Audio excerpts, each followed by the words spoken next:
Marcus Sullivan had everything money could buy, yet he lived like a prisoner in his own fortress. The day he found a worn leather journal tucked behind the cleaning supplies, he had no idea that the words inside would shatter every wall he had spent years building. What started as idle curiosity became an obsession, and what he discovered within those pages would force him to confront a truth so painful, so profound, that his entire world would never be the same. Before we jump back in, tell us where you're tuning in from, and if this story touches you, make sure you're subscribed because tomorrow, I've saved something extra special for you. The penthouse occupied the entire top floor of the Meridian Tower, 73 stories above the restless pulse of the city. Floor-to-ceiling windows wrapped around every room, offering views that stretched to the horizon in all directions. At night, the city lights spread below like fallen stars, beautiful and distant. During the day, the sun blazed through the glass, illuminating interiors so pristine they seemed untouched by human hands. Marcus Sullivan stood at those windows most mornings, a cup of black coffee growing cold in his hand, watching the world move without him. He was 42 years old, though some days he felt ancient. His reflection in the glass showed a man who looked younger than his years, sharp-featured and lean, with dark hair graying at the temples and eyes that had forgotten how to soften. He wore tailored suits even on weekends, as though armor against some invisible threat. The penthouse was decorated by professionals who understood aesthetic perfection but nothing of comfort. Every piece of furniture had been selected for its clean lines and muted tones. Grays, whites, blacks, the occasional accent of steel blue. There were no photographs on the walls, no personal mementos cluttering the surfaces. The bookshelves held leather-bound volumes arranged by color and height, most of them unread. It was the kind of space featured in architecture magazines, praised for its minimalist elegance, admired by people who would never want to live there. Marcus had built his fortune in commercial real estate, transforming neglected properties into gleaming towers that reshaped skylines. He had an eye for potential where others saw only decay, a ruthless efficiency in execution, and an absolute unwillingness to accept failure. These qualities had made him wealthy beyond measure.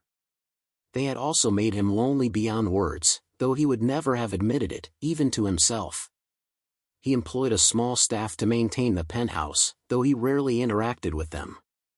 His assistant handled all the hiring, scheduling, and management. Marcus preferred it that way. People were complications, variables that introduced chaos into carefully ordered systems. He had learned long ago that distance was safer than connection, control more reliable than trust. For 3 years, the same cleaning service had sent someone twice a week. Marcus never bothered to learn their names. They came early, before he left for the office, and were gone by the time he returned. The penthouse remained spotless, and that was all that mattered. Occasionally he would notice small changes, a vase repositioned, books rearranged, but these minor disruptions barely registered. As long as the work was done, he saw no reason to care who did it. Then the agency called to inform him they were sending someone new. The previous cleaner had moved to another city, they explained, and her replacement would start the following Monday. Marcus grunted an acknowledgement and ended the call. One anonymous person replaced by another. It meant nothing to him. The new cleaner arrived on a gray Monday morning in late October. Marcus was in his home office, reviewing contracts, when he heard the front door open. He glanced at his watch. 7 o'clock exactly. Punctual, at least. He heard soft footsteps, the quiet sounds of someone moving through rooms with practiced efficiency. Good. He returned his attention to the documents spread across his desk. An hour passed. Marcus emerged from his office to refill his coffee and found the living room transformed. Not in any dramatic way, but something felt different. The surfaces gleamed as always, yet there was a subtle warmth to the space that hadn't been there before. The curtains had been drawn back to let in more light. A throw blanket that usually sat folded rigidly on the sofa had been draped more naturally across its arm. Small changes, barely noticeable, but they registered somewhere in the back of his mind. He caught a glimpse of the new cleaner through the doorway of the guest bathroom. A woman, perhaps in her mid-30s, with dark hair pulled back in a simple ponytail. She wore plain clothes, jeans and a gray sweater, and moved with quiet purpose.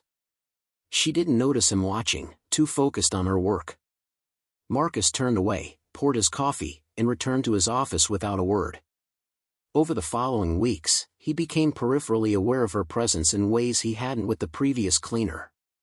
It wasn't anything obvious or intrusive. She remained as invisible as her predecessor, arriving early and leaving no trace beyond the spotless rooms. But Marcus noticed things. The way she always left a window cracked open in the study, letting in fresh air. How she repositioned the chairs at the dining table so they no longer sat in rigid symmetry but looked as though people might actually sit in them. The subtle scent of lavender that lingered in the hallways after she left. Once, he emerged from his bedroom to find her standing in the living room, motionless, staring out at the city view. She held a dust cloth in one hand, forgotten. Her expression was impossible to read, but there was something in her stillness that made Marcus pause. She seemed lost in thought, or perhaps lost in something deeper than thought. After a moment, she shook her head slightly, as if waking from a dream, and returned to her work. Marcus retreated before she could notice him. He told himself he didn't care. She was staff, temporary, replaceable. Her inner life was none of his concern. Yet he found himself wondering, in idle moments, what she had been thinking as she stood there. What did she see when she looked out at the city? Did she find it beautiful or oppressive? Did she have family down there somewhere, people waiting for her? Did anyone wait for Marcus? The questions irritated him. He pushed them away and buried himself deeper in work. Winter arrived early that year. By mid-November, the first snow fell, dusting the city in white that quickly turned to gray slush. The penthouse felt colder despite the heating system that maintained a constant temperature. Marcus found himself spending more time in his office, less time staring out the windows at views that had grown monotonous. He began working from home more frequently, conducting meetings via video conference rather than going to the office. It was more efficient, he told himself. No commute, no distractions. The truth, which he avoided examining too closely, was that the office felt even emptier than the penthouse. At least here, twice a week, someone else moved through the space, proof that the world beyond his walls still existed. He started timing his coffee refills to coincide with her presence, though he was careful never to engage directly. He would pass through rooms she had just cleaned, noting the small touches that made the space feel temporarily alive. A coaster placed just so. A magazine fan slightly on the coffee table instead of stacked precisely. The blinds adjusted to catch the morning light at a better angle.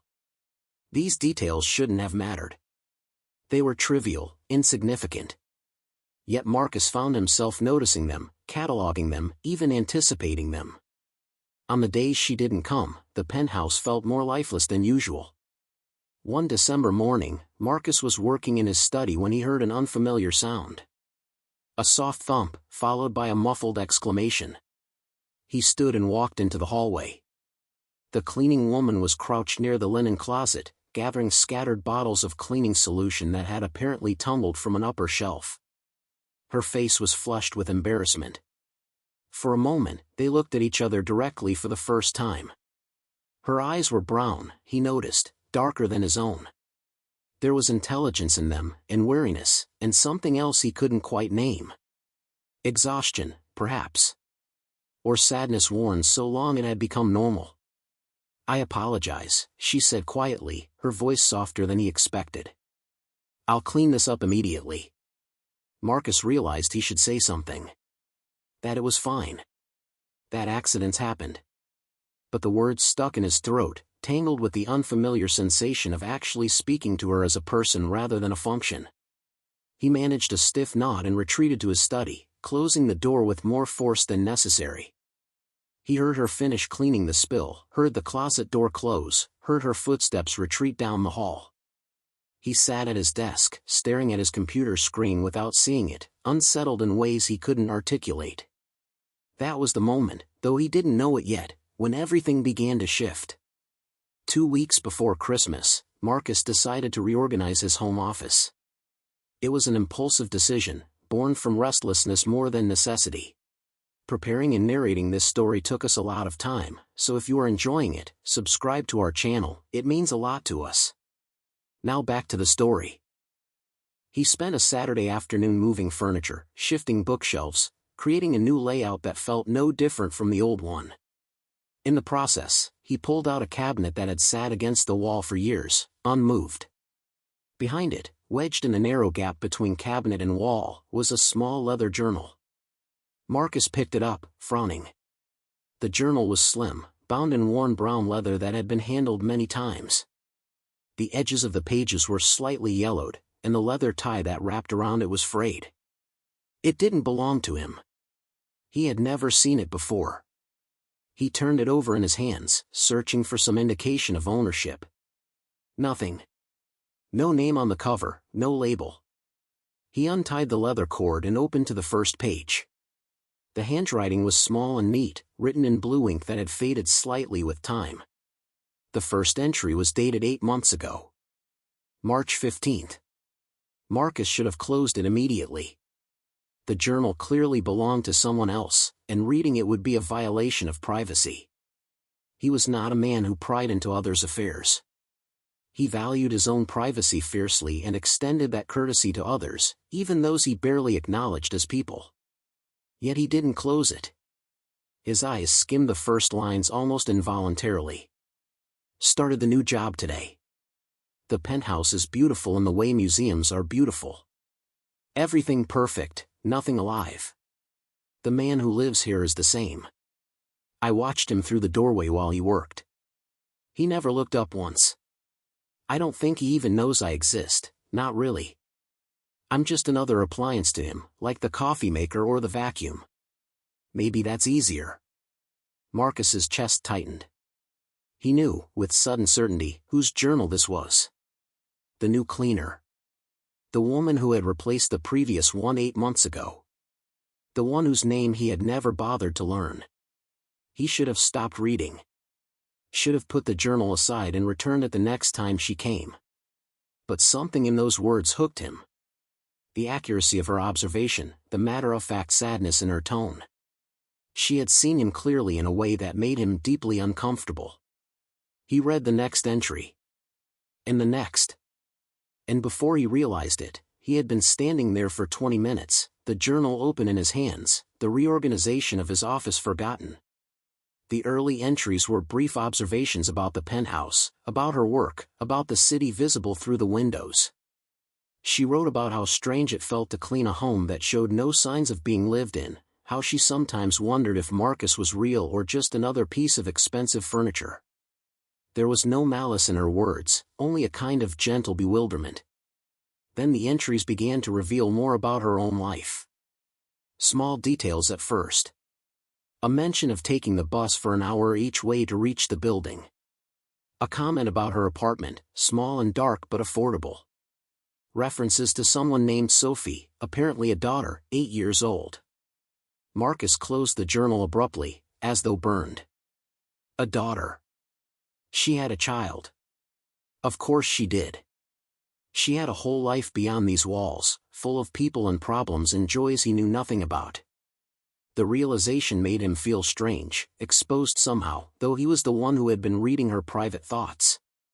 He tucked the journal into his desk drawer, telling himself he would return it. He would leave it somewhere visible, on the kitchen counter perhaps, where she would find it and reclaim it. He wouldn't mention having read it. She would never need to know. But he didn't return it. Not that day, nor the next time she came to clean. The journal remained in his drawer, and in the quiet evenings, when work could no longer distract him, Marcus found himself pulling it out and reading more. He learned that her name was Emma. Emma Price. She was 36 years old. She had moved to the city 4 years ago after her marriage fell apart, bringing her daughter Sophie with her. The ex-husband sent sporadic child support payments, never enough and never on time. Emma worked 3 jobs to make ends meet. The cleaning service was one. She also worked part-time at a bookstore in the evenings and did freelance graphic design on weekends when she could find clients. She was tired all the time. The journal entries often mention exhaustion, the feeling of running on empty, the way her bones ached by the end of each day. But she rarely complained outright. Instead, she wrote about Sophie, about the small moments that made everything worthwhile. Sophie's laughter. Sophie's questions about the world. Sophie's drawing of the two of them, stick figures holding hands under a bright yellow sun, taped to their refrigerator. Marcus read these entries with something approaching pain. He had built walls around himself so high and thick he had forgotten there was another way to live. Emma's life was difficult in ways he could barely comprehend, full of struggles he would never face, yet her words carried a warmth, a fullness, that his life utterly lacked. She wrote about dreams deferred. She had wanted to be a graphic artist, had studied design in college, but life had intervened. Marriage, pregnancy, divorce, survival. The jobs she worked now were just that, jobs, not callings. But she held on to small hopes. Maybe one day she could build her freelance work into something sustainable. Maybe she could give Sophie a better life. Maybe things would get easier. She also wrote about the penthouse, about Marcus, with an observational clarity that was sometimes uncomfortable to read. She described him as a ghost haunting his own life. She wondered what had happened to make him this way. Once, she wrote about finding a photograph tucked in the back of a drawer while cleaning, a picture of Marcus from years ago, smiling next to a woman with red hair.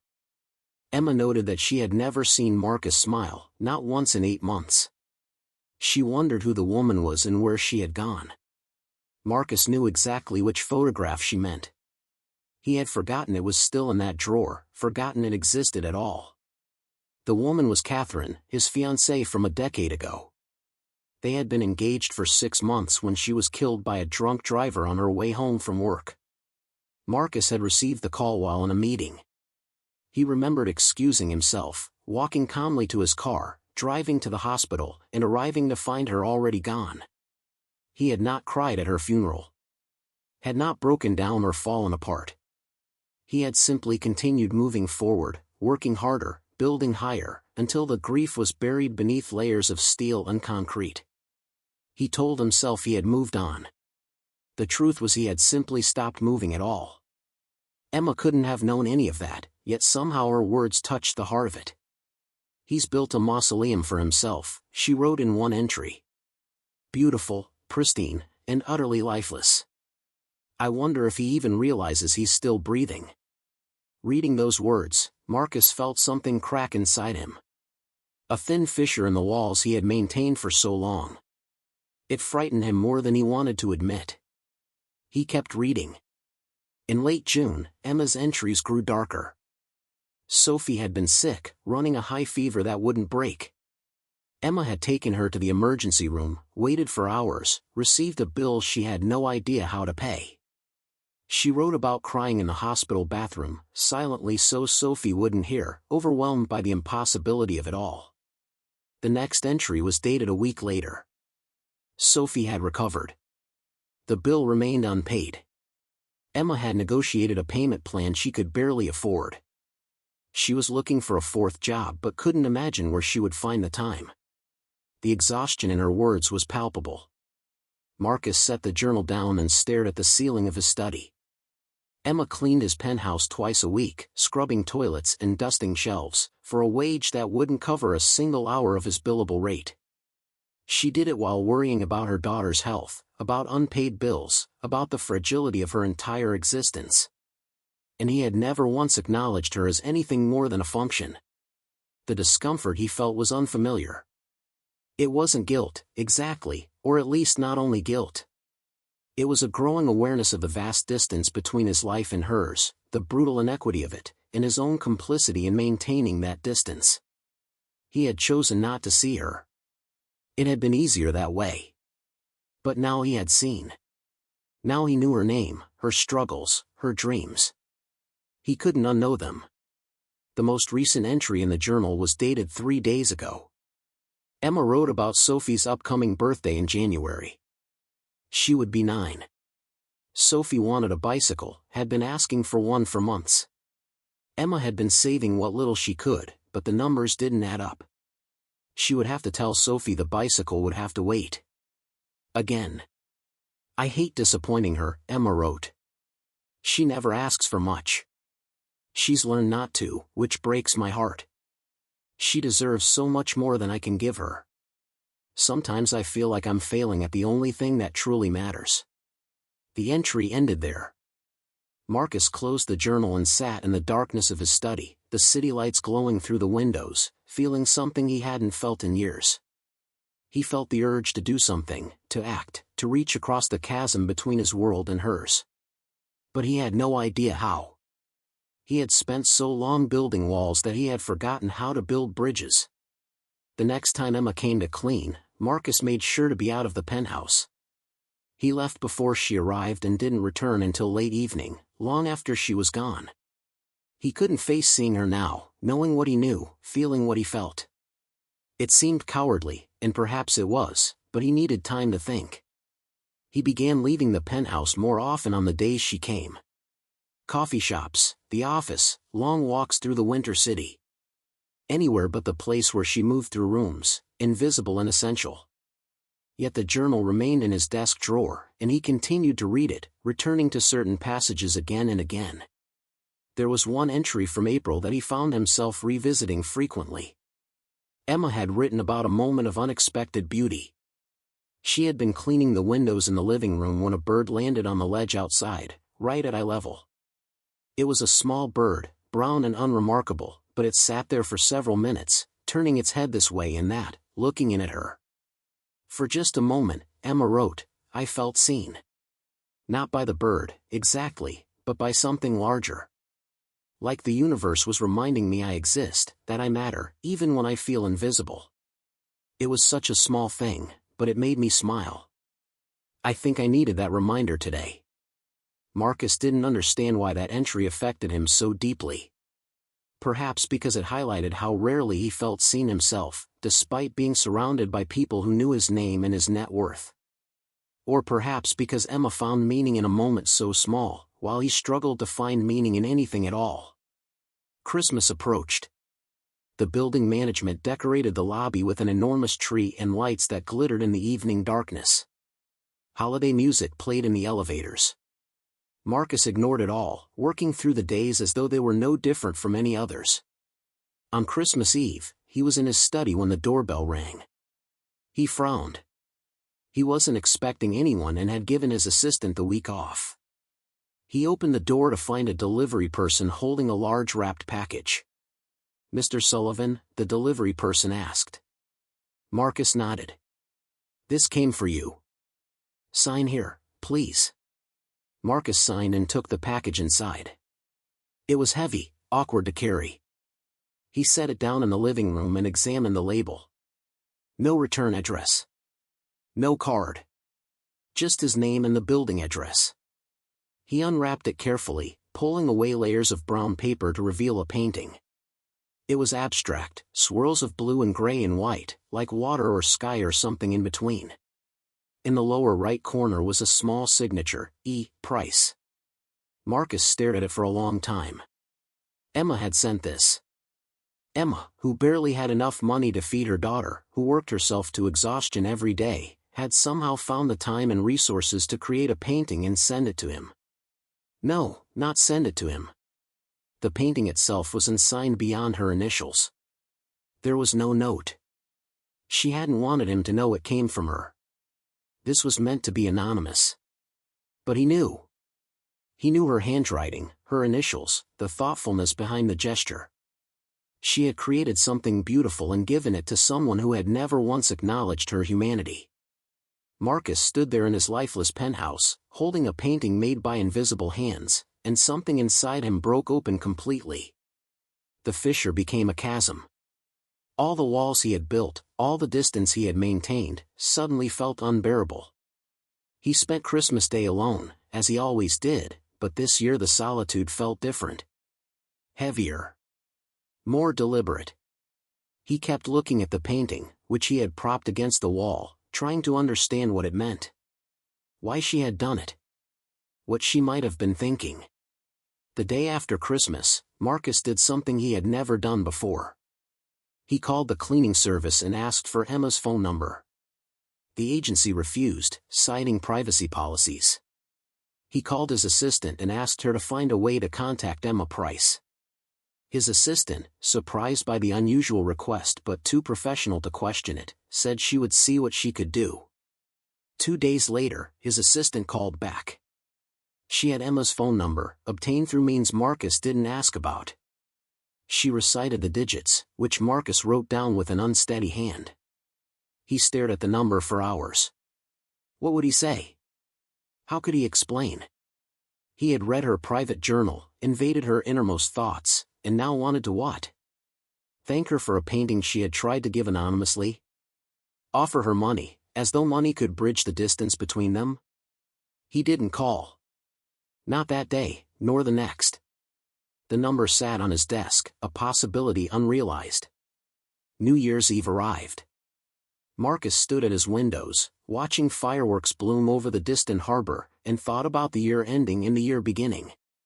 He thought about Emma, out there somewhere in the city, probably watching the same fireworks with her daughter. He thought about the bicycle Sophie wanted, the one Emma couldn't afford. He thought about the exhaustion in Emma's words, the weight she carried, the grace with which she carried it. And he thought about himself, about the mausoleum he had built, about the man he had become and the man he might have been if Catherine had lived. If he had allowed himself to grieve. If he had chosen connection instead of isolation. The fireworks faded. The new year began. And Marcus made a decision. The next morning, January 1st, he sat down at his desk and pulled out Emma's journal. He opened to a blank page near the back and picked up a pen. His hand shook slightly as he began to write. Emma, he started, then paused. What came next? An apology? An explanation? An offer of help that might feel like pity? He wrote slowly, carefully, choosing each word with the same precision he brought to contracts and deals, but this time with a different purpose. Not to protect himself, but to reach out. To be honest in a way he hadn't been honest in years. When he finished, several pages later, he read it over. It wasn't perfect. It was raw and awkward and probably inadequate. But it was true. He had written the truth about finding the journal, about reading it, about what it had revealed to him. About his own failures and fears. About the painting and what it had meant. About the loneliness he had mistaken for strength. He ended with a simple request. Let me see you. Not as my employee, not as someone who cleans my home, but as a person. Let me try to do better. Let me learn how. Marcus placed the journal on the kitchen counter, where Emma would find it the next time she came.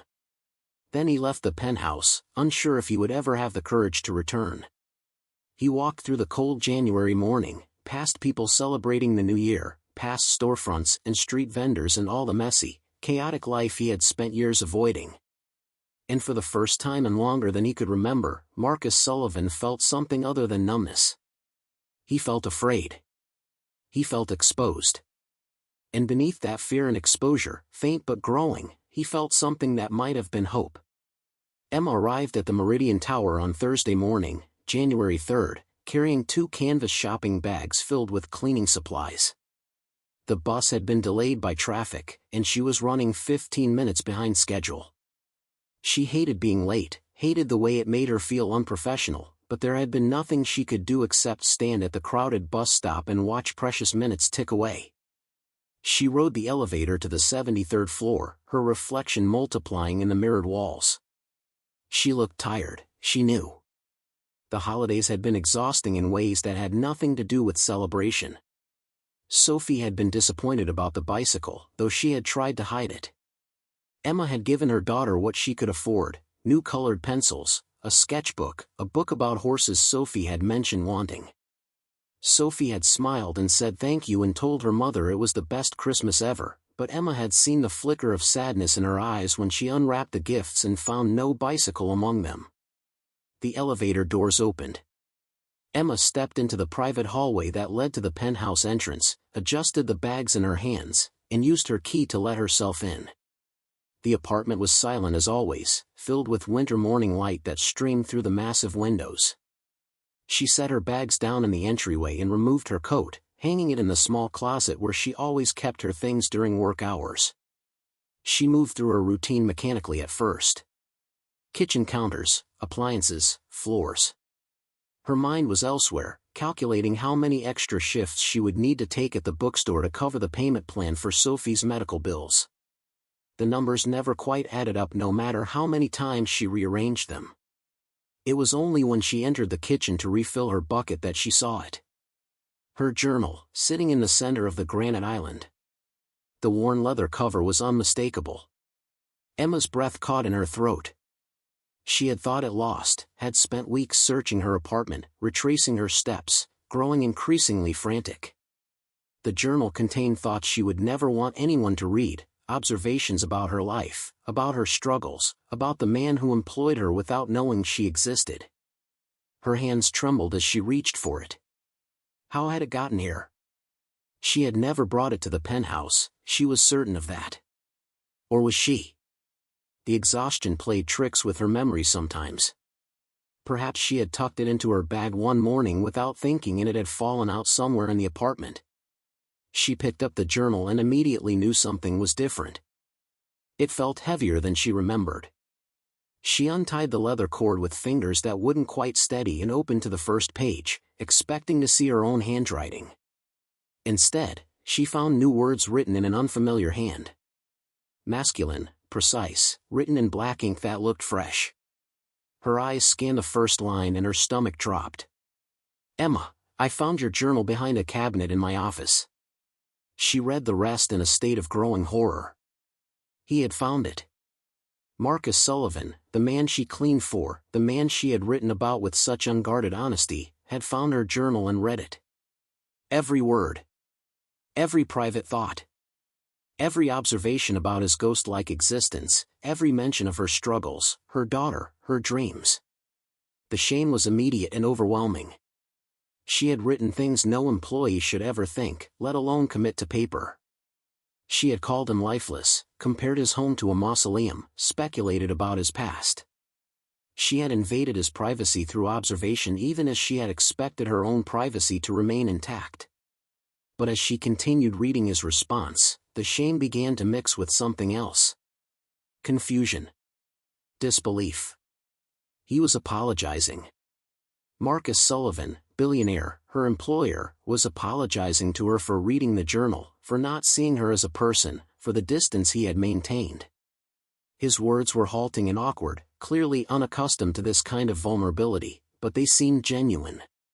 He wrote about the painting she had given him, how it had affected him, how he had stood in his living room on Christmas Day and realized how much of his humanity he had surrendered. He wrote about Catherine, the woman in the photograph, the loss that had turned him into stone.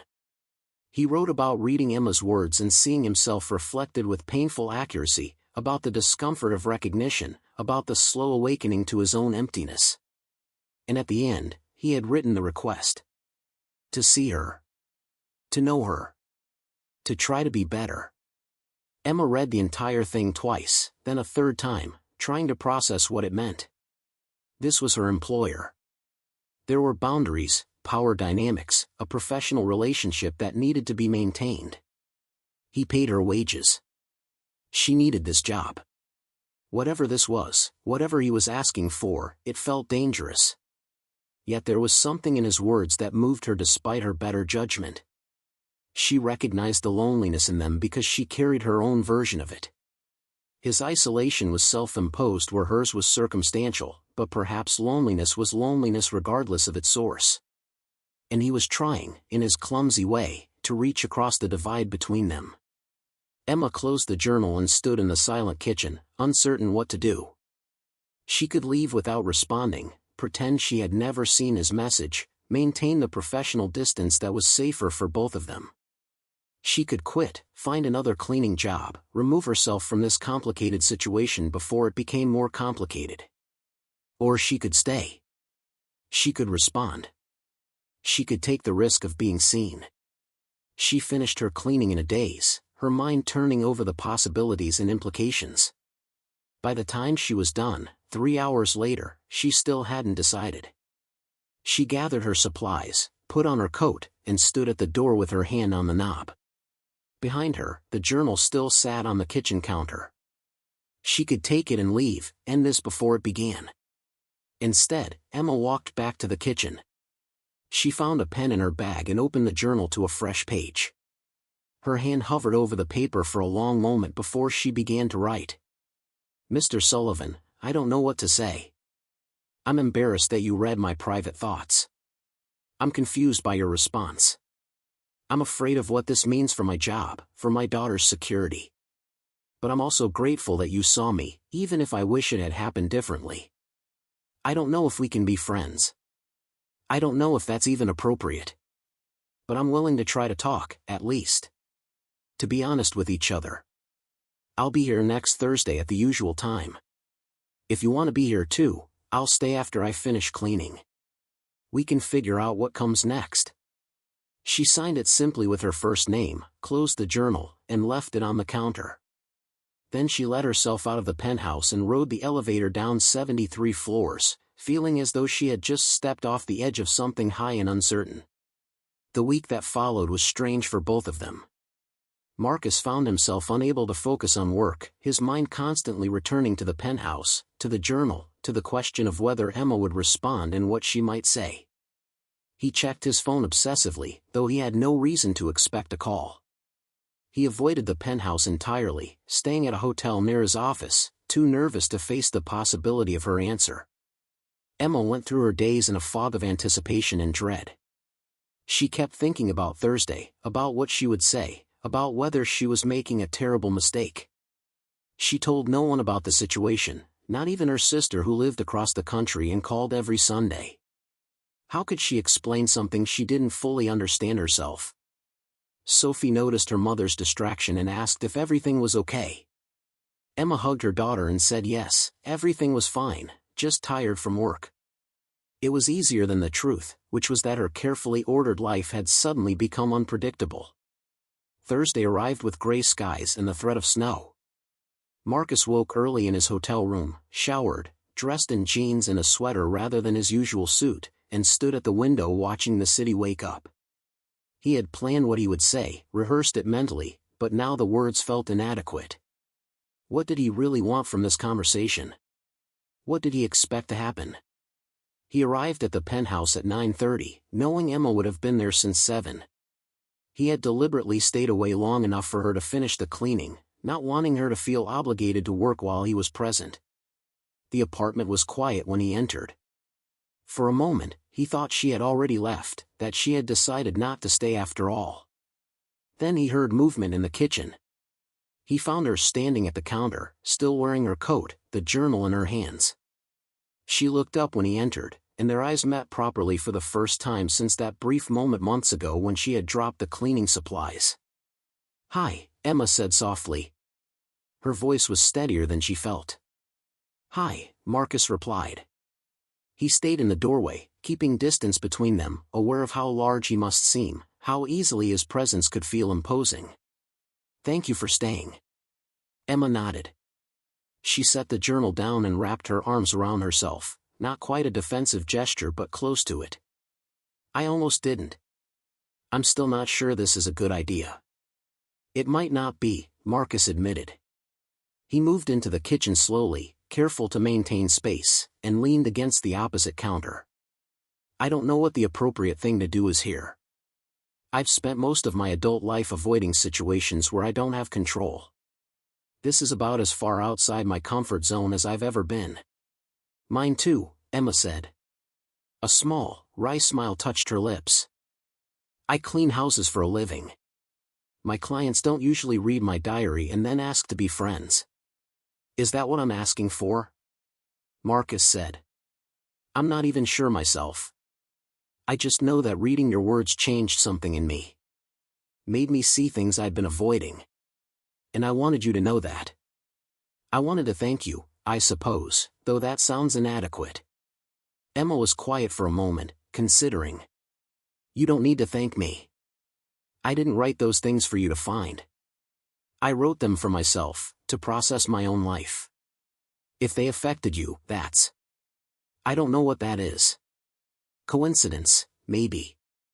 Or fate, if you believe in that. I don't know what I believe in, Marcus said honestly. I used to believe in work, in achievement, in building things that would last. Now I'm not sure any of it matters. My buildings will still be standing long after I'm gone, and so what? What have I actually created? Emma studied him, this man she had observed from a distance for so many months, now vulnerable in a way she had never imagined possible. You created spaces for people to live and work, she said. That matters. Maybe not in the way you thought it would, but it matters to the people who use those spaces. People like you, Marcus said quietly. Who ride buses for hours to clean those spaces. Who work themselves to exhaustion while I live in more square footage than any one person needs. He shook his head. I'm not trying to flagellate myself here. I'm just trying to understand how I ended up so disconnected from everything real.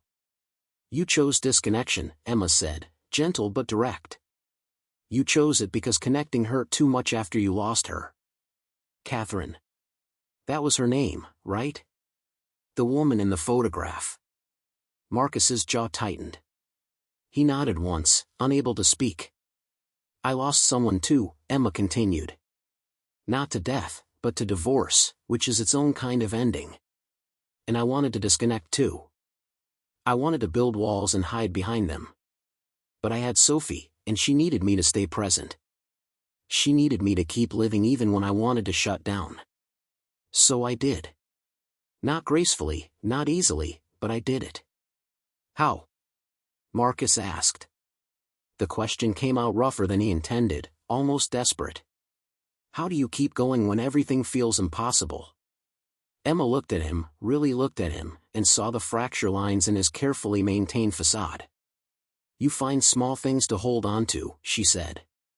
A bird on a windowsill. Your daughter's laughter. A painting you make even though you're too tired to pick up the brush.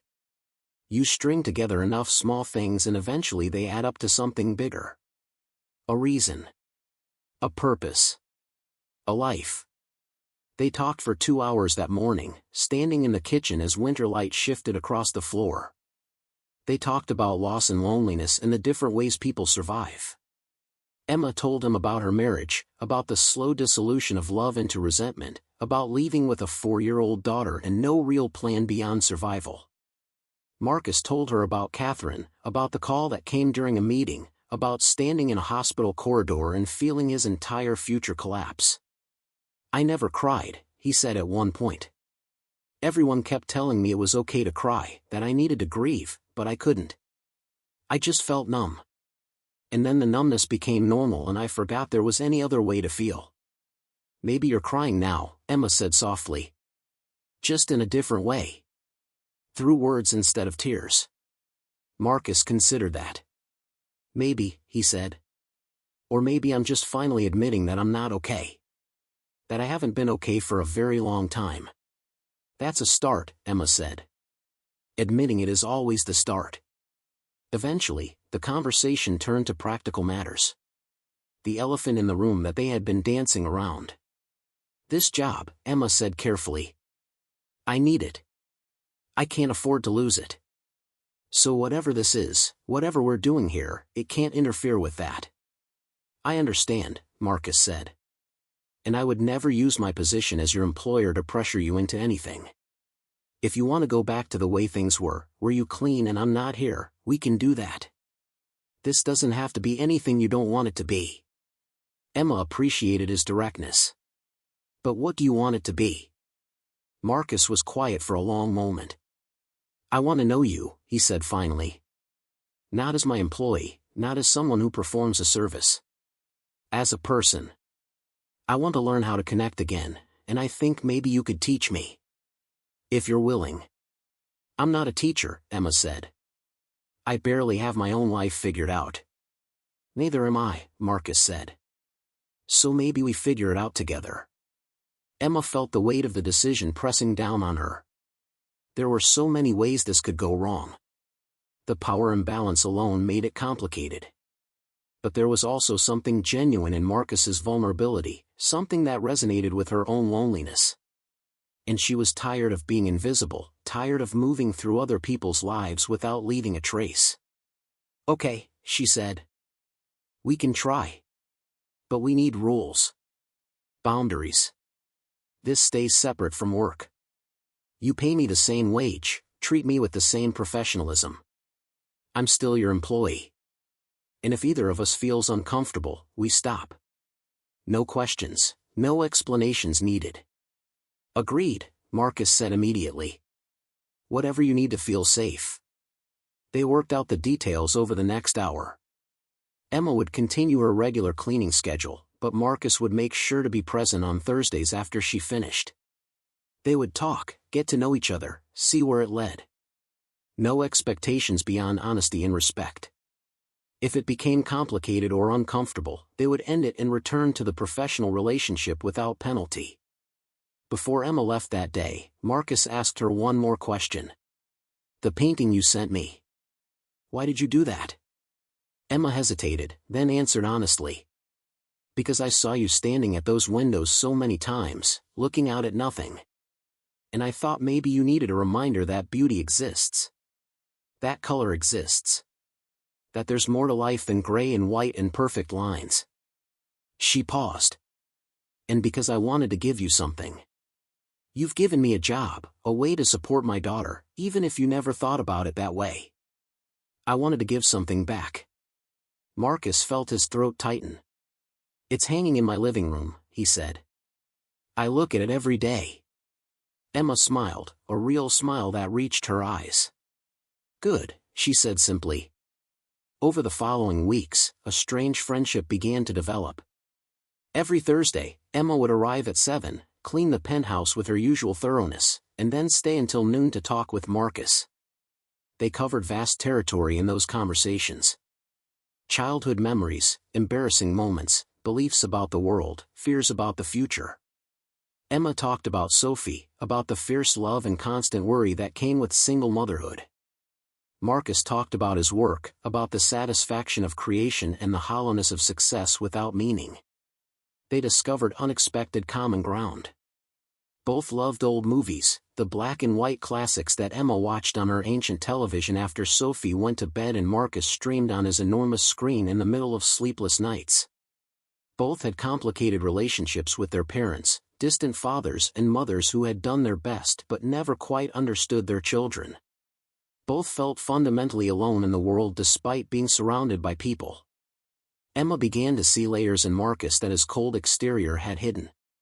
He was funny in a dry, understated way. He listened intently when she spoke, asking follow-up questions that showed he was paying attention. He remembered details, small things she had mentioned in passing, and brought them up later. When she talked about struggling to help Sophie with math homework, he offered to tutor the girl, then immediately backtracked when he saw Emma's discomfort. "Sorry," he said. "I'm not trying to overstep. Just offering." "I know," Emma said. "But Sophie doesn't know about this. Whatever this is. And I need to keep it that way for now. She's been through enough instability." "Of course," Marcus said. "I understand." Marcus, for his part, found himself looking forward to Thursdays with an anticipation he hadn't felt about anything in years. Emma's presence brought life into the penthouse in a way that had nothing to do with cleaning and everything to do with her essential self. She laughed easily, even about difficult things. She saw humor in situations that would have frustrated him. She had an artist's eye for detail and would point out things he had never noticed, the way light hit the windows at certain times of day, the patterns frost made on the glass, the shifting colors of the winter sky. He began to notice these things himself during the week, and found himself mentally cataloging them to share with her. "Look at this shadow. Notice this reflection." The world was full of small beauties he had been blind to, and Emma was teaching him to see again. But it wasn't all easy. There were moments of tension, of awkwardness, of the power imbalance asserting itself in uncomfortable ways. Once, Marcus offhandedly mentioned a restaurant he had eaten at, describing a dish that had been particularly good. Emma's face had shuddered, and he realized too late that the meal he was describing cost more than she made in a week. The silence that followed was heavy with the vast economic gulf between them. "I'm sorry," he said. "That was thoughtless." "It's fine," Emma said, but her tone suggested it wasn't. "It's not fine," Marcus insisted. "I don't know how to navigate this. I've never had to think about money, and you think about it constantly. That creates a dynamic that I'm not sure we can overcome." Emma was quiet for a long moment. "Maybe we can't," she said finally. "Maybe the differences between our lives are too big to bridge. But I'd rather try and fail than not try at all." They moved past that moment, but it left a mark. Made them both more aware of the careful balance they were trying to maintain. In early February, Sophie's school held a parent-teacher conference. Emma came to work the following Thursday visibly upset, though she tried to hide it. Marcus noticed immediately. "What's wrong?" he asked. Emma shook her head. "Nothing. Just a long morning." "Emma," Marcus said gently. "We agreed to be honest with each other." She sighed and set down the coffee cup she had been holding. "Sophie's falling behind in school. Her teacher says she's distracted, not completing assignments. She thinks Sophie might have a learning disability and wants her tested, but the testing costs money I don't have, and even if I did, I don't have time to take her to appointments. I'm already stretched so thin and now this." Her voice cracked. "I'm failing her. I can't give her what she needs." Marcus felt the helplessness of wanting to fix a problem that wasn't his to fix. "What can I do?" he asked. "Nothing," Emma said, but without bitterness. "This isn't your problem. I'll figure it out. I always do." "What if I paid for the testing?" Marcus said. "And the tutoring, if that's what she needs. Not as your employer, not as charity. As a friend helping a friend." Emma's eyes flashed. "No. Absolutely not." "Why not?" "Because I won't be indebted to you," Emma said firmly. "Because it changes everything between us. Because I need to know I can take care of my daughter on my own." "You are taking care of her on your own," Marcus said. "Accepting help doesn't change that. It just means you don't have to do it alone." "I've been alone for 4 years," Emma said. "I've learned not to rely on anyone." "That's not strength," Marcus said quietly. "That's fear." The words hung between them. Emma looked away, blinking hard. "Maybe it is," she admitted. "But it's kept us safe." Marcus didn't push further that day, but the conversation stayed with him. He understood her pride, her need for independence. He also understood, perhaps better than she did, how exhausting it was to refuse all help, to carry every burden alone. He had done it himself for years. A week later, Emma arrived at the penthouse to find an envelope on the kitchen counter. Her name was written on the front in Marcus's precise handwriting. Inside was a check for $5,000 and a note. "This is not charity. This is not a gift. This is a loan, interest-free, to be repaid on whatever terms you decide or never repaid at all if that's what you choose. Use it for Sophie's testing and whatever else she needs. I know you'll fight me on this, but I'm asking you to put your pride aside for your daughter's sake. She deserves every chance to succeed, and this is a chance I can provide. It costs me nothing but means everything to her.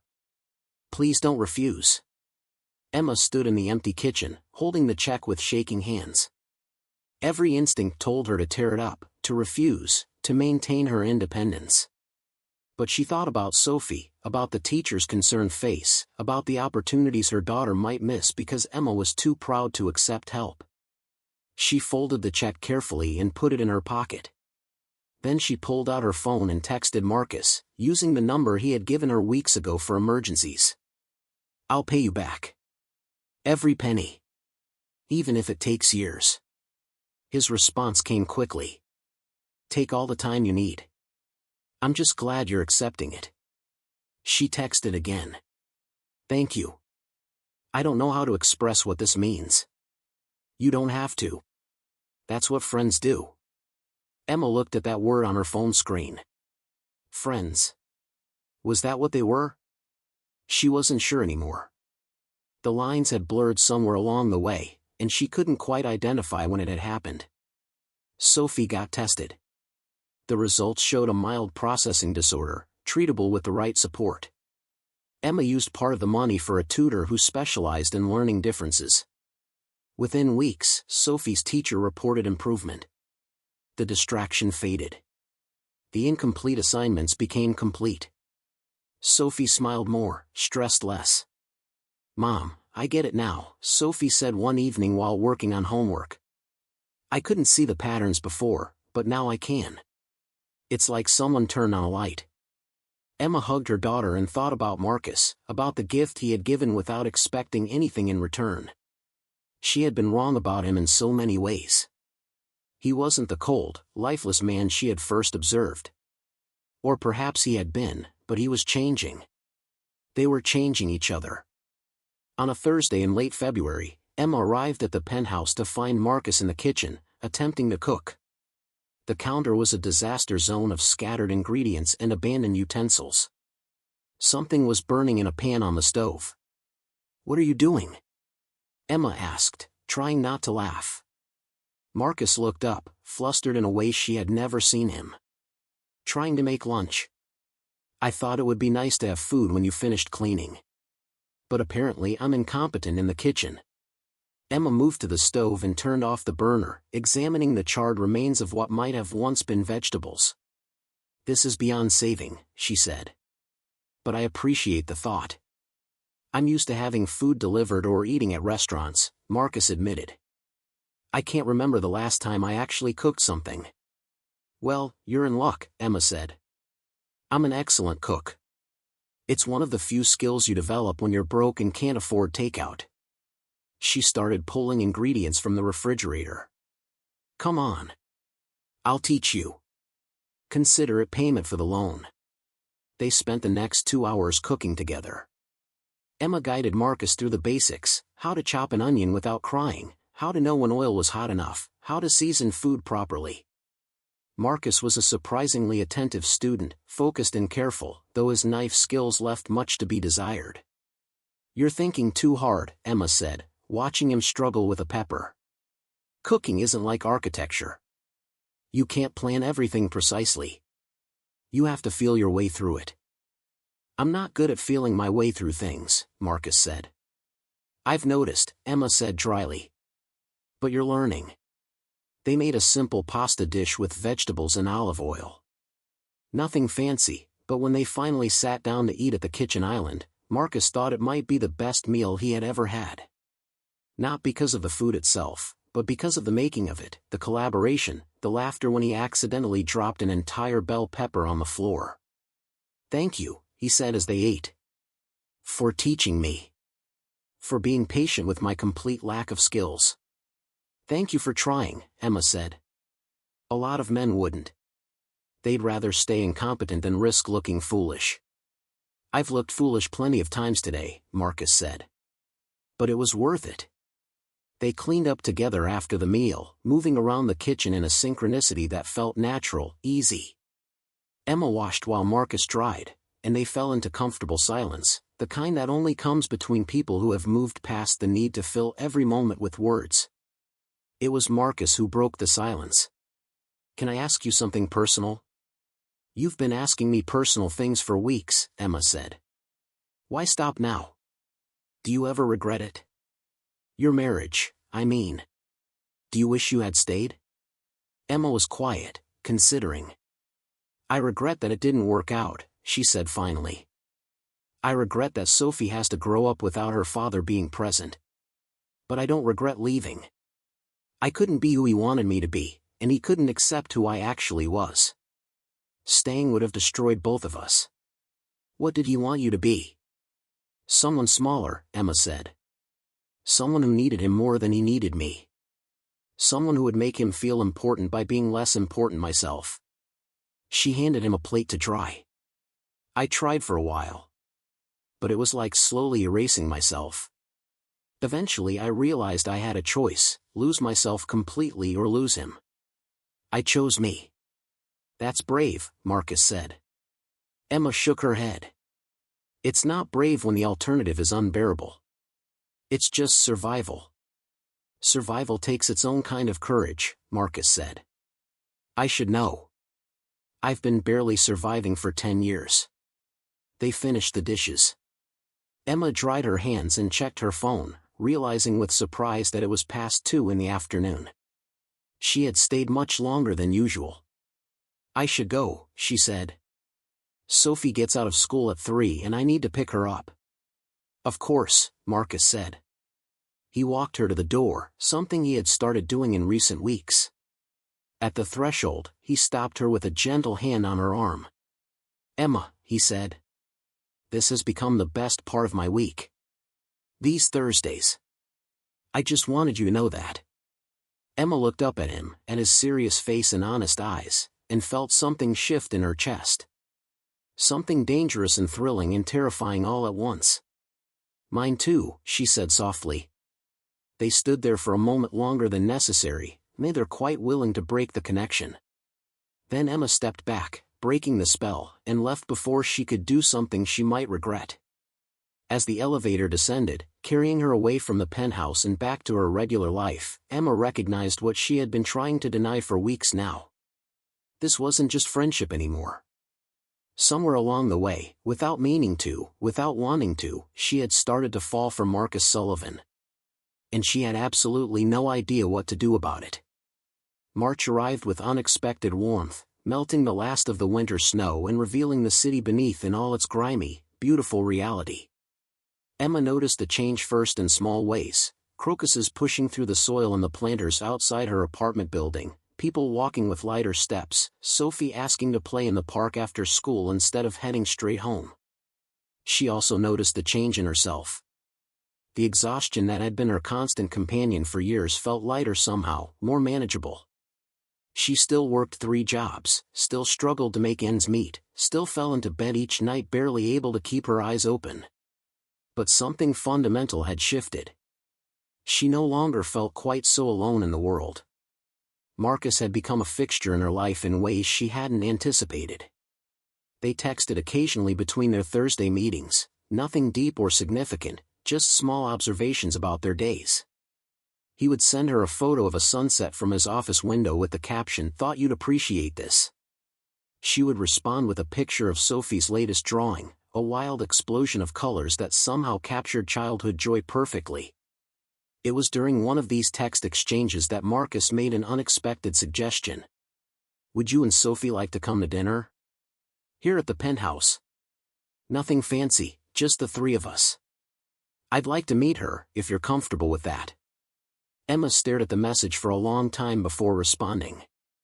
Introducing Sophie to Marcus felt significant, like crossing a line from which there would be no easy return. It meant acknowledging that whatever was happening between them had substance, weight, potential for something beyond their Thursday conversations. But Sophie had been asking questions lately. Where did her mother go twice a week? Why did she seem happier on Thursdays? Emma had deflected, but she knew her daughter deserved honesty. At least some version of it. She typed her response carefully. Let me think about it.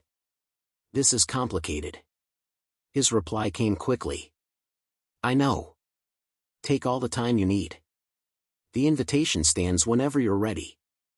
Emma didn't mention the invitation during that week's cleaning session. Instead, she and Marcus fell into their usual rhythm, talking about everything except the question hanging between them.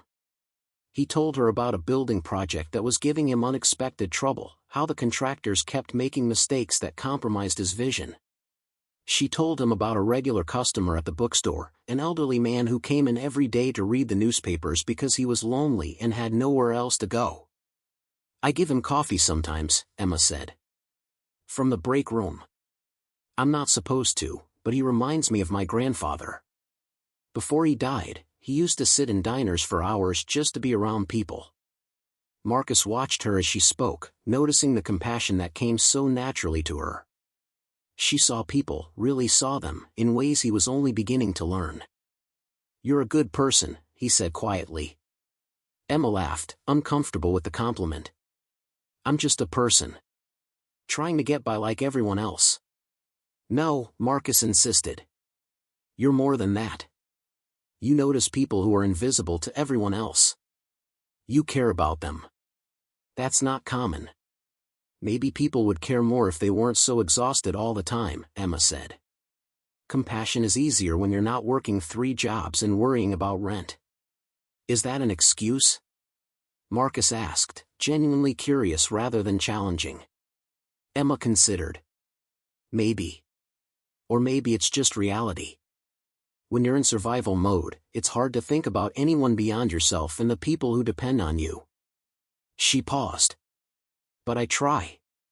Even when it's hard. Because I remember what it felt like to be invisible, and I don't want anyone else to feel that way if I can help it. Marcus felt something tighten in his chest.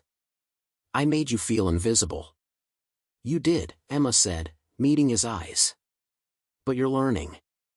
That counts for something. The following week, Emma made her decision. She texted Marcus on a Tuesday evening, after Sophie had gone to bed. Okay. Dinner. This Saturday, if that works for you. But I need to tell Sophie first. Explain who you are. What will you tell her? Marcus asked. Emma thought about how to answer. What was Marcus to her? Friend seemed inadequate. Employer didn't capture the truth anymore. Something more felt too presumptuous, too dangerous to name. I'll tell her you're a friend, she typed. Someone I've gotten to know through work. Someone who's been kind to us. That sounds accurate, Marcus replied. Saturday at 6? 6 is perfect. Emma told Sophie about the dinner on Wednesday evening while they were doing dishes together. Remember how I've been cleaning a penthouse twice a week? The man who lives there, his name is Mr. Sullivan, and he's invited us to dinner this Saturday. Would you like to go? Sophie's eyes widened with interest. A penthouse?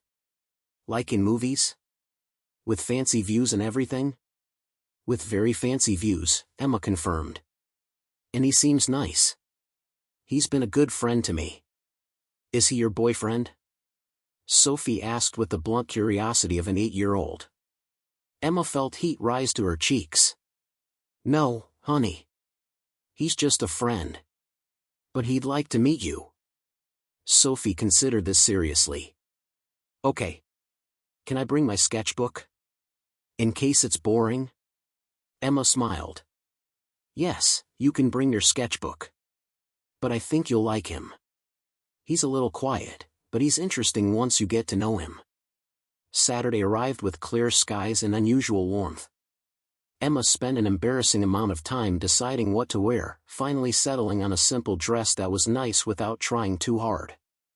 Sophie wore her favorite outfit, a purple shirt with a sparkly unicorn and jeans she had decorated herself with fabric markers. They took the bus to the Meridian Tower, Sophie pressing her face against the window as they traveled through neighborhoods she didn't usually see. The building itself impressed her immediately, all glass and steel reaching toward the sky. In the elevator, Sophie clutched Emma's hand and whispered, "Mom, this is so fancy. Are you sure we're allowed to be here?" "We're invited," Emma assured her. "That means we're allowed." Marcus opened the door before they could knock, as if he had been waiting nearby. He looked different than Emma was used to seeing him, more casual in dark jeans and a button-down shirt, his hair slightly less perfectly styled. He looked nervous, she realized.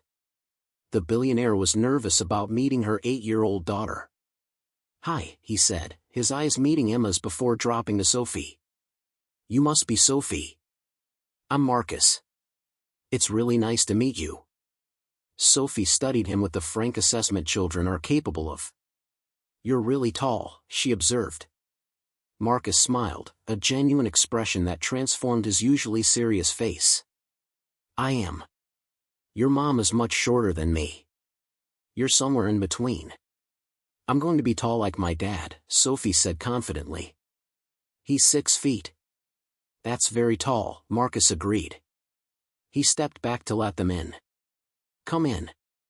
I hope you're hungry. I attempted to cook, with your mom's recipes, but I can't promise it turned out well." The penthouse impressed Sophie even more than the building exterior. She walked through the space with wide eyes, taking in the windows, the view, the clean lines of everything. It's like a spaceship, she said finally. But fancier. Marcus laughed, surprising both himself and Emma with the sound. That's an excellent description. I've never thought of it that way, but you're right. Dinner was simple pasta, the same dish Emma had taught Marcus to make weeks before. He had set the dining table with care, using dishes and glasses that were probably worth more than Emma's monthly rent. Sophie sat between them, swinging her legs that didn't quite reach the floor, and asked Marcus questions with the relentless curiosity of childhood. What do you do for work? I design buildings. The tall ones you see around the city. Which ones? Marcus named several, including one Sophie recognized from the skyline view from their apartment window. Her eyes got even wider. You made that? It's huge. I had a lot of help, Marcus said. But yes, I designed it. Do you have any kids? No, just me. Do you have a dog? No pets at all. That's sad. Everyone should have a dog. Marcus glanced at Emma, who was trying not to smile. You might be right about that, he told Sophie. After dinner, Sophie asked if she could look out the windows. Marcus showed her the best views, pointing out landmarks and telling her small facts about the city's geography. Emma watched them together, her daughter chattering away and Marcus listening with genuine attention, and felt her carefully maintained emotional boundaries begin to crumble. This was dangerous. Not because Marcus was unkind or untrustworthy, but because Sophie was clearly charmed by him, and Emma knew how easily her daughter's heart could break if this went wrong. Children attached quickly and mourned deeply. Emma had to be careful, had to protect Sophie even if it meant protecting her from Emma's own growing feelings. Sophie eventually settled on the couch with her sketchbook, drawing the view from the windows while Emma and Marcus cleaned up the kitchen. They worked in comfortable silence, a routine they had established over weeks of Thursday afternoons. She's wonderful, Marcus said quietly, loading plates into the dishwasher. You've done an amazing job raising her. She's easy to raise, Emma said. She's always been adaptable, resilient. Better than I deserve, honestly. Don't do that, Marcus said. Don't diminish what you've accomplished. You're raising a kind, curious, confident child while working 3 jobs and dealing with circumstances that would break most people. That's extraordinary. Emma felt tears prick unexpectedly at her eyes. She turned away, focusing on wiping the counter. It doesn't feel extraordinary. It just feels like survival. Marcus moved closer, not touching her but close enough that she could feel his presence. Maybe that's what extraordinary looks like from the inside. They stood there for a moment, the space between them charged with everything unspoken. Then Sophie called from the living room, asking if they could watch a movie, and the moment passed. They watched an animated film Sophie had seen a dozen times but never tired of. She sat between them on the couch, gradually growing drowsy until her head drooped against Emma's shoulder. Marcus watched them more than he watched the screen, these two people who had somehow become essential to his life in just a few months. When the movie ended, Sophie was fully asleep. Emma carefully shifted her daughter's weight, preparing to wake her for the bus ride home. Marcus stopped her with a gentle touch on her arm. Let me drive you, he said quietly. I have a car in the building garage. I never use it, but it's there. It's late and she's tired. Please. Emma wanted to refuse, to maintain some semblance of independence. But Sophie was heavy in her arms and the thought of waking her, navigating the bus system with a groggy child, felt overwhelming. Okay, she said. Thank you. Marcus's car was a sleek black sedan that probably cost more than Emma would earn in 5 years. He drove carefully through the city streets while Emma held Sophie in the back seat, her daughter's breath warm against her neck. The drive took 20 minutes, carrying them from Marcus's world to Emma's, from the gleaming downtown towers to the worn neighborhood where Emma's apartment complex stood. Marcus pulled up to the curb and looked at the building with interest. It was old but maintained, the kind of place that housed working families who were doing their best. Emma felt suddenly self-conscious about the gap between their worlds, made so visible by the transition from penthouse to this modest structure. "I'll carry her up," Marcus said, already opening his door. "You don't have to, I want to," he said simply. Emma led the way into the building, up 3 flights of stairs because the elevator was broken again, down a hallway with flickering overhead lights. Her apartment was at the end, small and cluttered in ways she usually managed to ignore but now felt acutely aware of through Marcus's eyes. She unlocked the door and gestured him inside. The apartment was tiny, just 2 bedrooms, a cramped kitchen, and a living room that doubled as her workspace. But Emma had made it warm with colorful throws and pillows, Sophie's artwork covering nearly every wall, plants in the windows struggling but surviving. Marcus carried Sophie to the bedroom Emma indicated, laying her gently on the small bed covered in a unicorn comforter. Emma removed her daughter's shoes and pulled a blanket over her. Sophie stirred slightly but didn't wake. In the living room, Marcus looked around with unguarded curiosity. Emma saw him taking in the second-hand furniture, the laptop balanced on stacks of books because she couldn't afford a proper desk, the evidence of a life constructed from determination and constant effort. "It's not much," Emma said, unable to keep the defensive edge from her voice. "It's a home," Marcus said. "That's more than I have." Emma softened at that. "You have a multimillion-dollar penthouse." "I have an expensive shell," Marcus corrected. "You've built something real here. I can feel it." He noticed her workspace, the laptop surrounded by design mock-ups and color swatches. "Is this your freelance work?" Emma nodded. "I do graphic design when I can find clients. Logos, websites, marketing materials. It's what I actually studied in college, before everything got complicated." Marcus picked up one of the mock-ups, studying it with professional attention. "This is good. Really good. Why aren't you doing this full-time?" Emma laughed, but there was no humor in it. "Because freelance work is unpredictable. Because I need reliable income to keep a roof over our heads. Because the jobs I have now pay the bills, barely, and I can't risk losing that security for something that might not work out." "But this is what you love," Marcus said. It wasn't a question. "Loving something doesn't pay rent," Emma said. "I learned that the hard way." Marcus was quiet, still looking at her designs. "What if you had a guaranteed client? Someone who could give you steady work, enough that you could quit at least one of your other jobs?" Emma's heart began to beat faster. "Marcus, I have businesses, Emma. Real estate companies, property management firms, investment groups. They all need design work, branding, websites, marketing materials. And I've seen what you can do. You're talented. Let me hire you, not as a favor but as a legitimate business arrangement. You do the work, I pay you what it's worth, which is probably more than you're charging your current clients."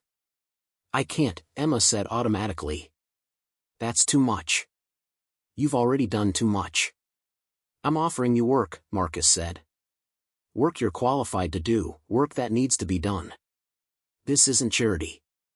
It's business." "Business between friends isn't really business," Emma said. "It's complicated." "Everything about us is complicated," Marcus said. "That hasn't stopped us yet." Emma wanted to refuse. Every instinct told her to maintain boundaries, to keep their worlds separate, to protect herself from the vulnerability of depending on him. But she also wanted what he was offering with a desperation that frightened her. The chance to do work she loved. The possibility of dropping at least one of her exhausting jobs. Time, precious time, to spend with Sophie instead of scrambling constantly for survival. "Can I think about it?" she asked. "Of course," Marcus said. "But Emma, I want you to really consider it. Not just refuse out of pride or fear. Think about what it could mean for you and Sophie." After Marcus left, Emma sat in her tiny living room and let herself cry. Not from sadness but from the overwhelming weight of possibility. Her life had been so small for so long, bounded by necessity and limitation. Marcus was offering her a crack in those boundaries, a chance to expand into something larger. But expansion meant risk. It meant trusting someone, depending on someone, making herself vulnerable in ways she had sworn not to do again after her divorce. It meant acknowledging that what she felt for Marcus had grown beyond friendship into something she couldn't name but could no longer deny. She pulled out her phone and opened their text thread. She typed and deleted several messages before finally settling on simple honesty. "Thank you for tonight. Sophie loved it. So did I. I'll give your offer serious thought." His response came minutes later. "That's all I ask. Sleep well, Emma." She didn't sleep well. She lay awake in her small bed, listening to the sounds of the city outside her window, thinking about choices and consequences and the terrifying possibility of happiness. Monday morning, Emma walked into the bookstore for her shift and immediately told her manager she was giving 2 weeks' notice. The decision had crystallized somewhere in the sleepless hours of Sunday night. She couldn't control everything, couldn't guarantee outcomes, couldn't eliminate all risk. But she could choose to try. She could choose possibility over safety, growth over stagnation. The manager was understanding, if disappointed. Emma was a good employee, reliable and personable with customers. But she understood that people moved on, that better opportunities arose. She wished Emma well. The next 2 weeks felt suspended somehow, caught between an ending and a beginning. Emma worked her final shifts at the bookstore, said goodbye to regular customers she had come to know, and tried not to think too hard about what came next. She told Marcus about her decision via text. "I gave notice at the bookstore. I'm accepting your offer. But I want a formal contract, something in writing that specifies the work and payment. This needs to be professional." "Absolutely," he replied. "I'll have my attorney draw up something fair. You can have your own lawyer review it before signing." "I can't afford a lawyer," Emma admitted. "Then I'll pay for one to review it on your behalf," Marcus said. "I want you to feel protected in this arrangement." The contract arrived a week later. Emma read through it carefully, even though the legal language made her head swim. The terms were generous, almost absurdly so. A retainer for ongoing design work, hourly rates for projects beyond the retainer scope, payment schedules that would give her reliable income. The attorney Marcus had hired to represent her interests confirmed that it was a solid agreement, favorable to Emma, with clear protections built in. Emma signed it with hands that shook slightly. This was real. She was actually doing this. Her last day at the bookstore fell on a Thursday. After her shift ended, she went straight to the Meridian Tower for what had become her routine. But when she arrived at the penthouse, she found Marcus had set up a surprise. The dining table was covered with new design software, a tablet with a stylus, a printer, organizational supplies. "Your home office is cramped," Marcus said. "I thought you could use the second bedroom here as a workspace on Thursdays. It's just sitting empty anyway. Better equipment, better light, more space. And this way we can still have our time together." Emma stared at the supplies, at the care he had taken in selecting things she would need.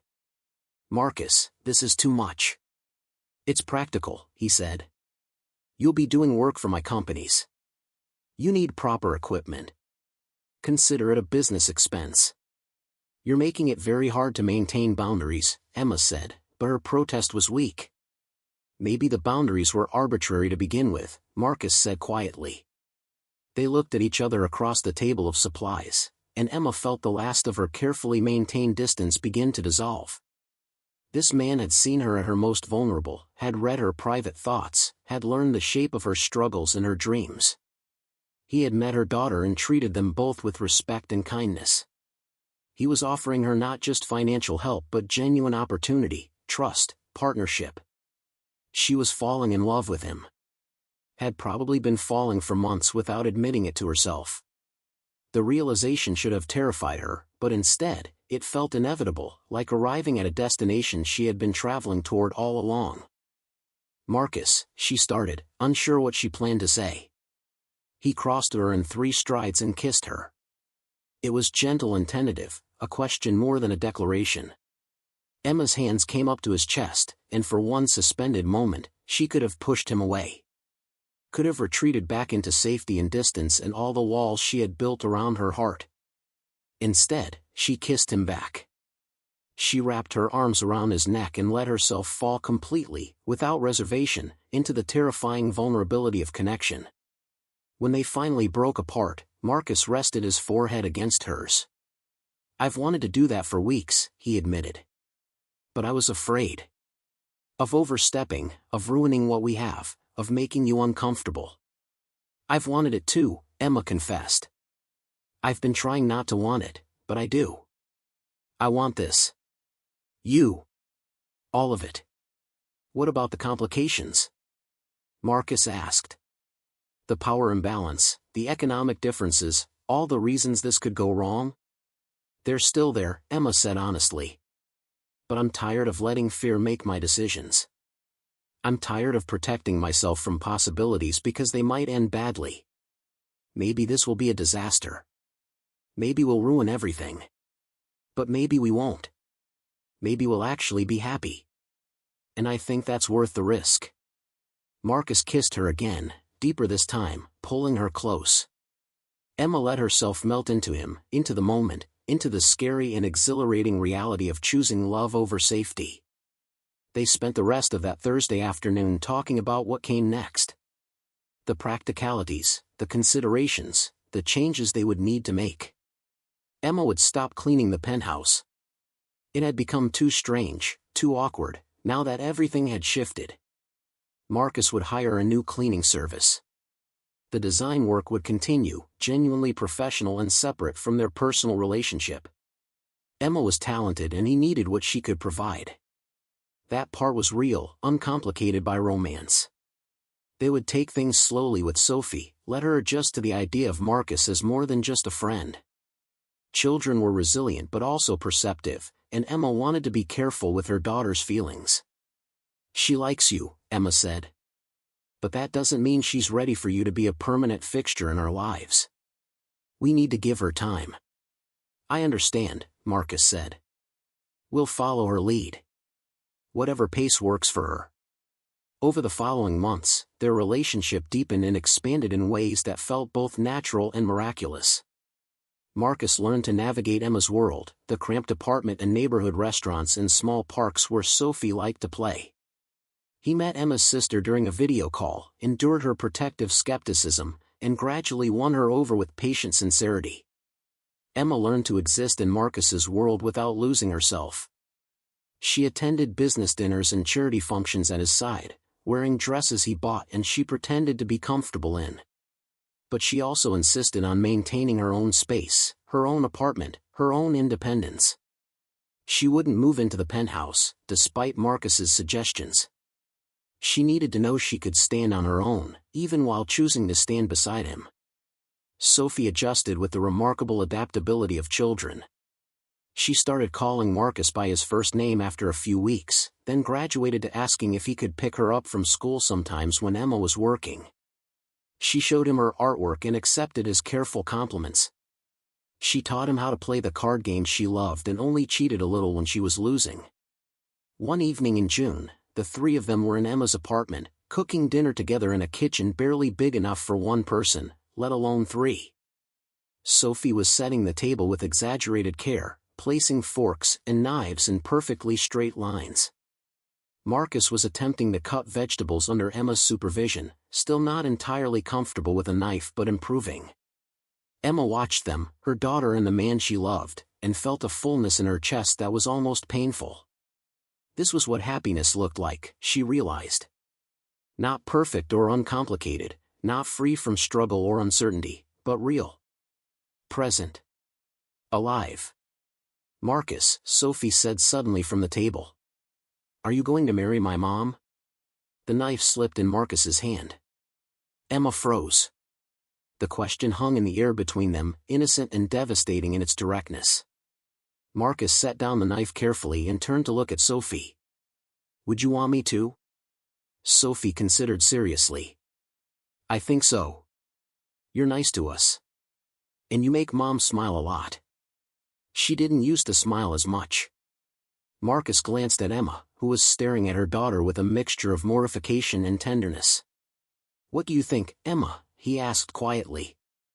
"Would you want me to?" Emma's throat tightened.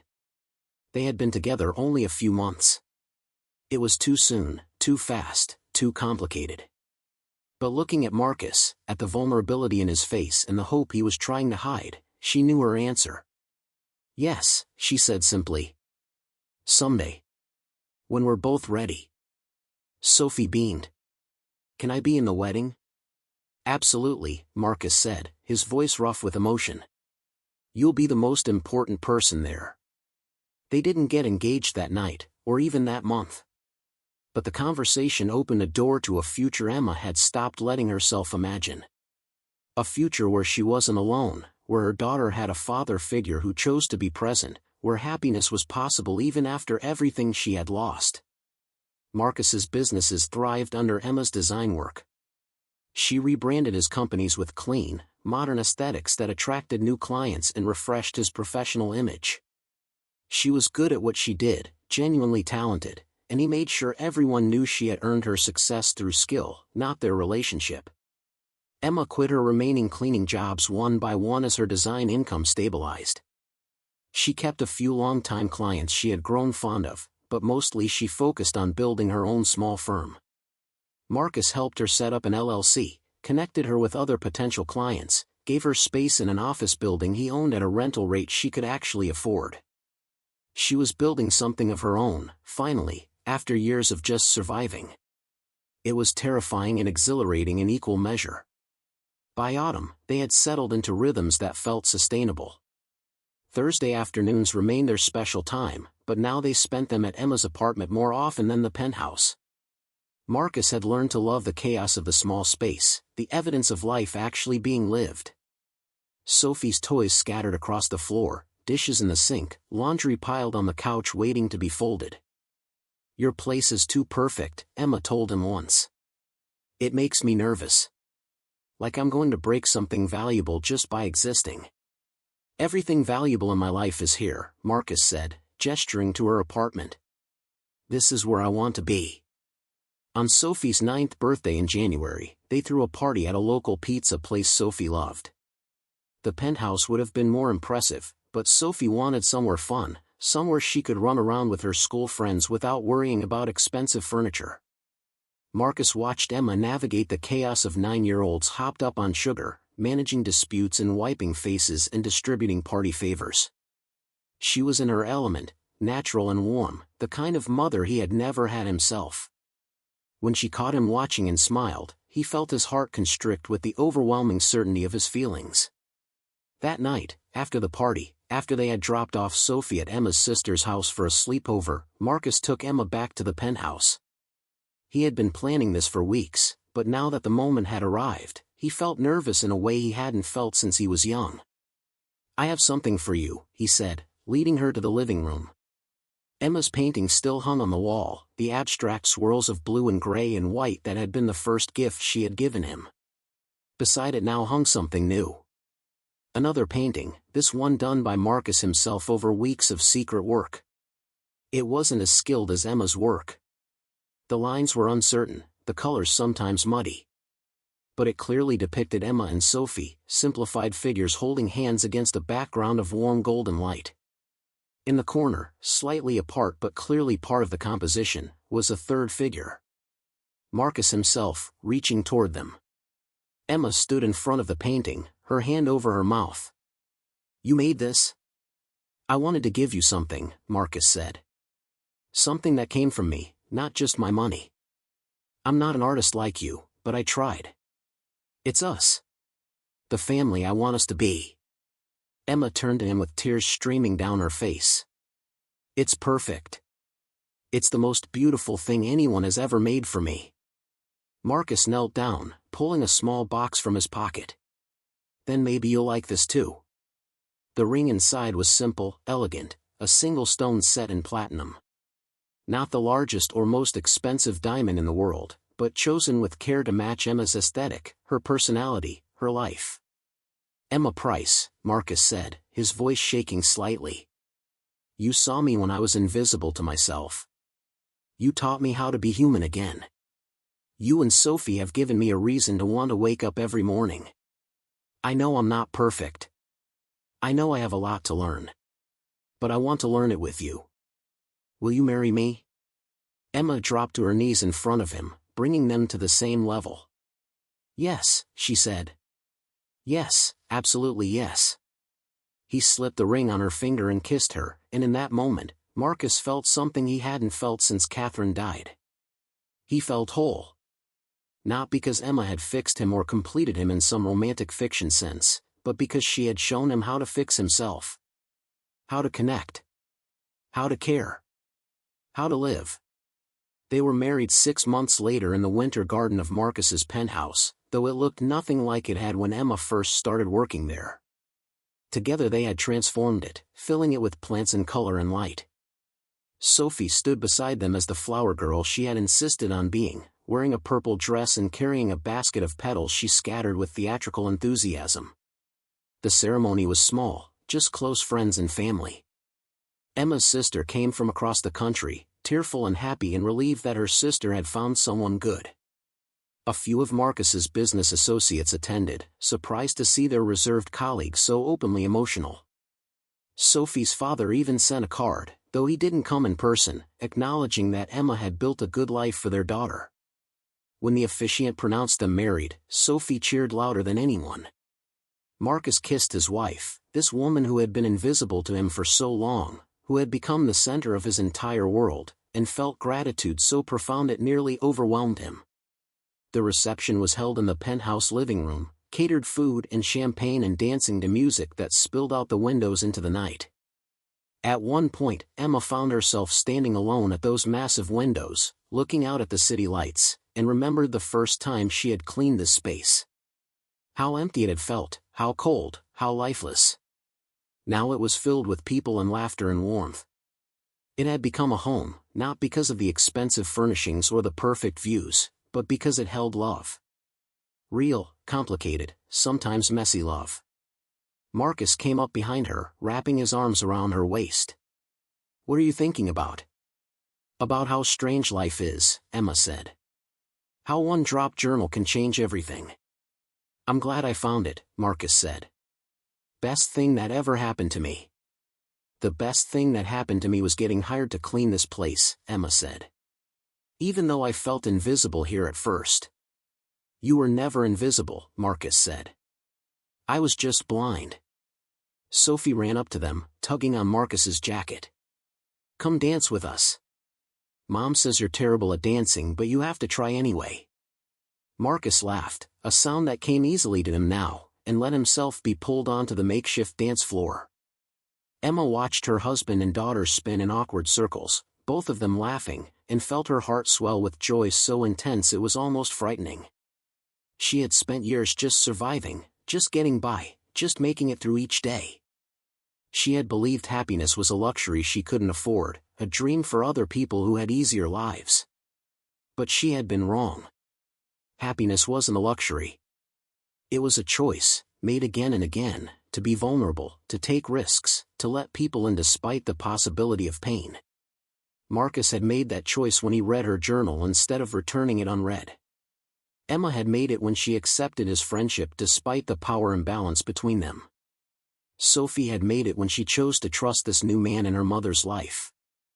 And together, they had built something none of them could have created alone. A family. Imperfect, unconventional, but utterly real. Years later, Emma would look back on that night and remember it as the moment everything clicked into place. Not because their lives became perfect or easy, they didn't, but because she finally understood that happiness wasn't about perfection. It was about presence. About seeing and being seen. About choosing each other, again and again, through all the complications and struggles and beautiful messy moments that made up a life. Marcus had found her journal and discovered what he was missing. But in the end, they had found each other. And that made all the difference. Up next, you've got 2 more standout stories right on your screen. If this one hit the mark, you won't want to pass these up. Just click and check them out.